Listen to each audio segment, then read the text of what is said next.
Good morning, it's Linda. How does a 78-year-old woman spend her day? Today, tag along with me and you'll see.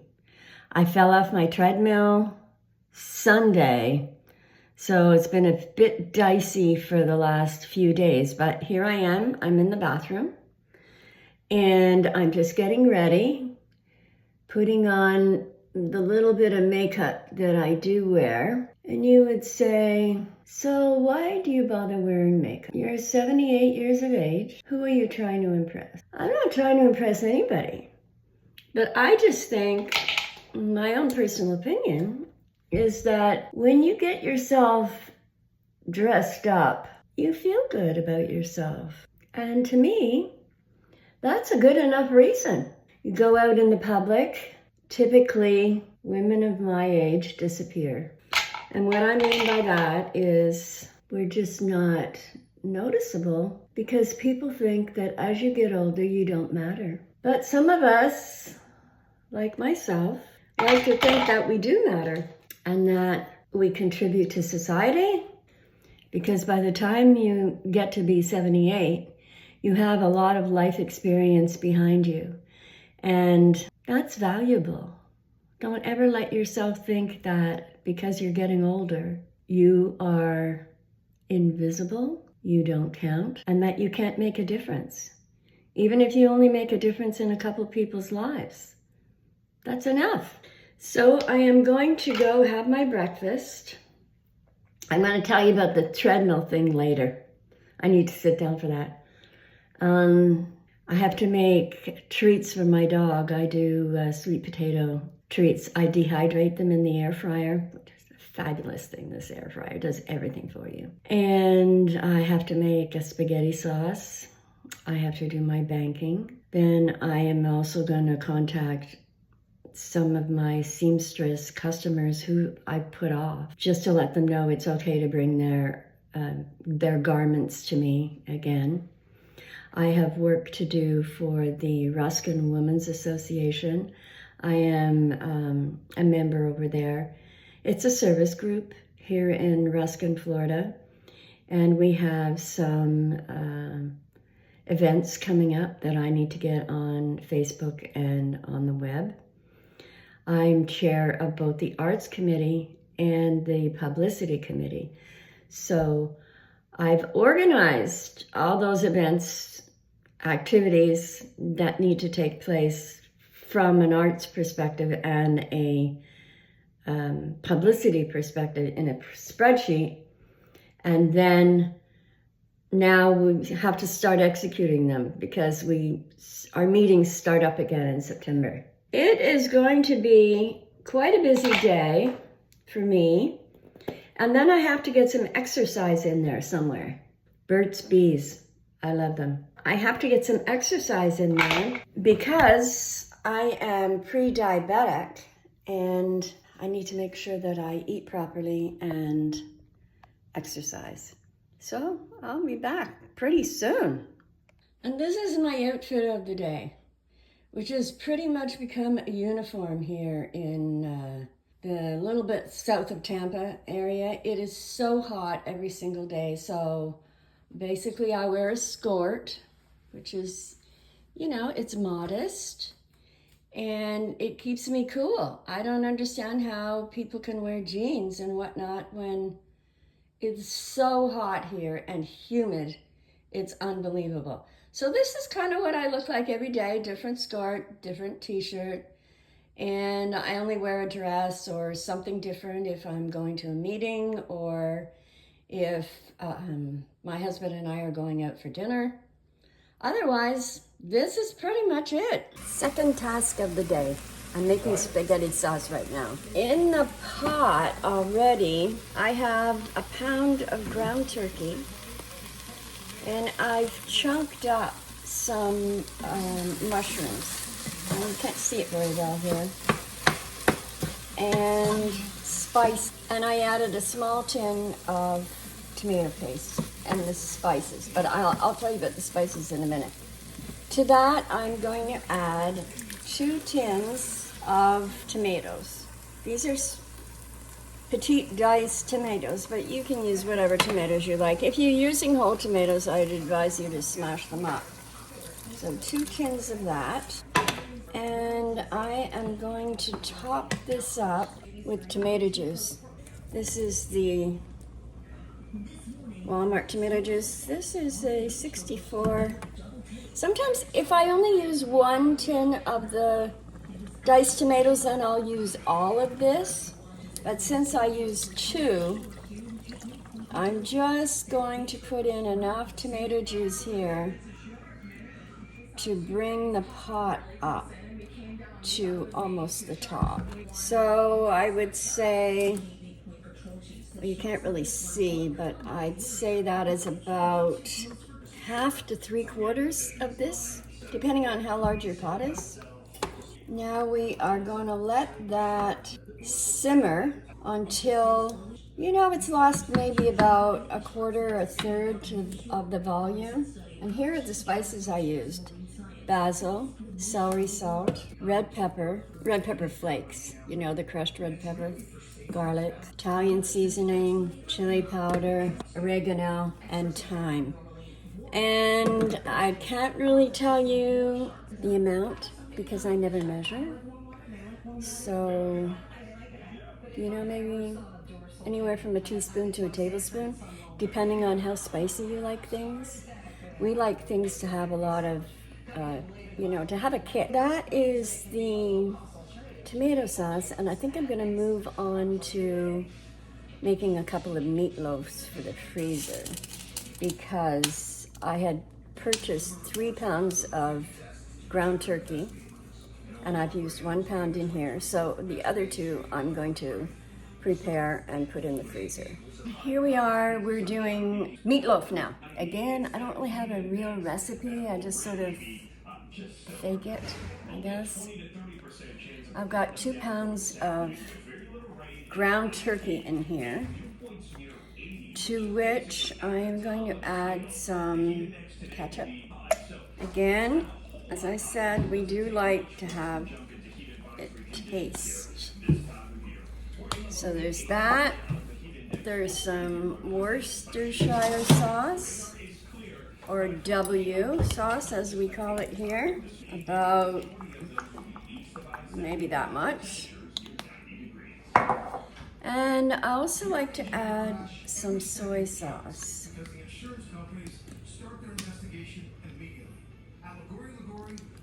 And soy sauce, you know, you could put whatever you wanted in here. If you have any red wine in the house, you could put a glug of red wine in. A couple of eggs for binding. And I'm also going to add some spices. I'm going to add today, because this is just what I felt like grabbing. You could put whatever you want in. There's some basil. I don't know if that goes with meatloaf, but I'm sure it'll taste fine. Some black pepper, Italian seasoning. So now I'm mixing all this together. I'm probably going to use my hands in a few minutes. So I'll put there, take my ring off, and just mix all this together. I know some people work with gloves in the kitchen. I can't do that. It's not something that works for me. Now what I'm doing is adding some, this is 1/4 of a cup, this scoop. So I'm going to start out with 1 cup. So we really want the consistency to be not as, you know, not as much liquid as what's in there at the moment with the eggs and the other liquid that I added. I want this to be mixed so that all the oatmeal, you could use rice too, I guess, or breadcrumb, whatever you choose. I just use oatmeal because it's healthier. And I think that looks pretty good right now. So I buy these little tins at Walmart, and they have lids on them. You can, you know, I'm going to prepare all this, mark meatloaf and today's date, put them in the freezer, and on a day when I don't feel like cooking anything, which happens a couple of times a week, I have chili in the freezer. I have spaghetti sauce in the freezer. I have meatloaf, and sometimes I have other things too, but generally that's what I have. So there we are. That looks pretty good for one. And so I'm gonna get two, maybe a little bit more. And each one of these, since we're only 2 people here, each one of these lasts for 2 meals. So I'll put it in the oven and cook it, or the air fryer. No, I'll put it in the oven and cook it. We'll eat half. Put it in slices. We'll eat half. The other half, the cooked half, I'll put back in the freezer. So basically, I have 4 meals here. I'm gonna put lids on that, put them in the freezer, and we'll be ready for whenever I want to eat them. Stay tuned. Something else will be coming up pretty soon. So now we're moving on to the sweet potato treats for the dogs. And I dug out this mandolin, although it's called multi-slicer. I must have bought it from Walmart because it says mainstays on it. So I've had it in the pantry for the longest time, and I'd been cutting the sweet potatoes by hand. But what a great job this does. Look at this nice slim slice, and it's so easy to use. Look at that. Beautiful. And I'm going to get that in the air fryer basket, and they'll be in there for probably a good 3 hours dehydrating, and they turn out crispy, and the dogs love them, and they're healthy. Our 2 dogs, well, one for sure, we only had one tested, but they're siblings from the same litter, so we assume that they both have the same allergies. The larger one, Bo, he is allergic to so much stuff, and we just went through another minor episode with him where we think now he's allergic to beef. So almost every treat that you buy at the pet food store or Amazon or wherever you get your pet treats contains either chicken or some form of gluten or beef, and he can't have any of those. So I've been doing this now. Rather than buying them, I can buy sweet potato treats from Publix. They're expensive, and now that I have the air fryer, I'm doing this. On to the next thing. It will be, now I'm actually going to sit down for a while, look at my emails, do my banking, and by then it'll probably be at least lunch. So the morning's pretty much gone. Spaghetti sauce is done, and it looks really good. It's really a bolognese. Look how thick that is. So when I cook it or reheat it, I might add a little bit more liquid to it when I'm serving it. But as I'm doing this, I'm going to tell you about my adventure on the treadmill. Today is Wednesday here in Florida. Of course, it's Wednesday everywhere, right? And Sunday was when we had hurricane. It wasn't really a hurricane. It was called a tropical storm. Debbie came through, and it was lashing down here. It was really, really raining and windy, and I knew I wasn't going to be going out anywhere to walk, because that's typically what I like to do. Is I like to walk either outside if it's not too hot, Or I'll go to one of the local stores. Sometimes I even go to Home Depot because I'm not tempted to buy anything in Home Depot. If I go into Beal's or Walmart or one of those other stores, you know, temptation is great there to actually pick up something that I don't really need. As I showed you earlier today, I have almost a uniform with my skirt and t-shirt because, you know,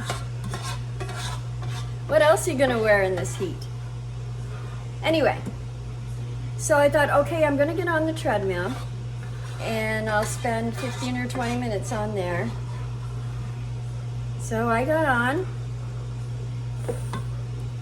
and that's when the fun began.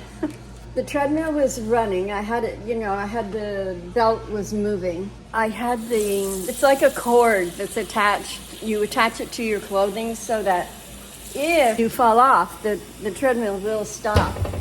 So I had that attached to me, thankfully. But I got off because I wanted to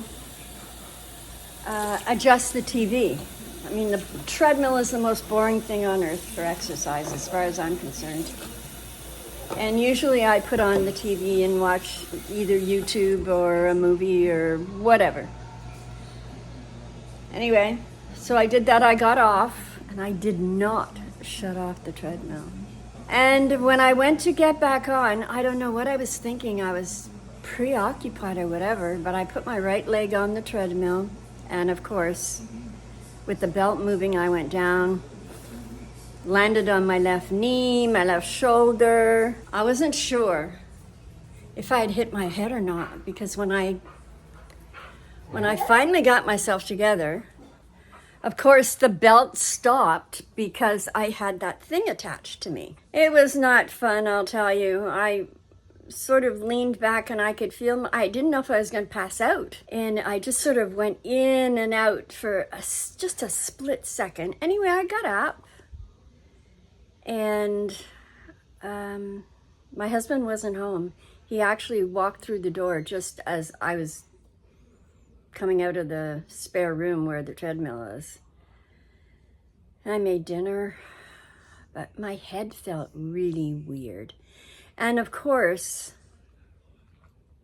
you know, I wasn't going to be going down to urgent care or emergency or anything on Sunday when the weather was so bad. I mean, there was flooding everywhere. I was actually a little nervous to go to sleep at night because it used to be that you would want to wake somebody up every hour or two to see if they've had a concussion, you know, to make sure they were okay. Anyway, I Googled it, of course, because that's what you do these days is you Google what are the symptoms. I didn't really have any symptoms of concussion other than this really weird feeling in my head, and it was just this one spot right here. Monday went by. I was a bit lightheaded and I just wasn't feeling right. I thought, okay, I better go to the doctor. And my husband was after me to go to the doctor. Tuesday I went and I explained to him what happened. He sent me for a CT scan to see if there was any bleeding in the brain, which apparently is common if you have a concussion, or could be.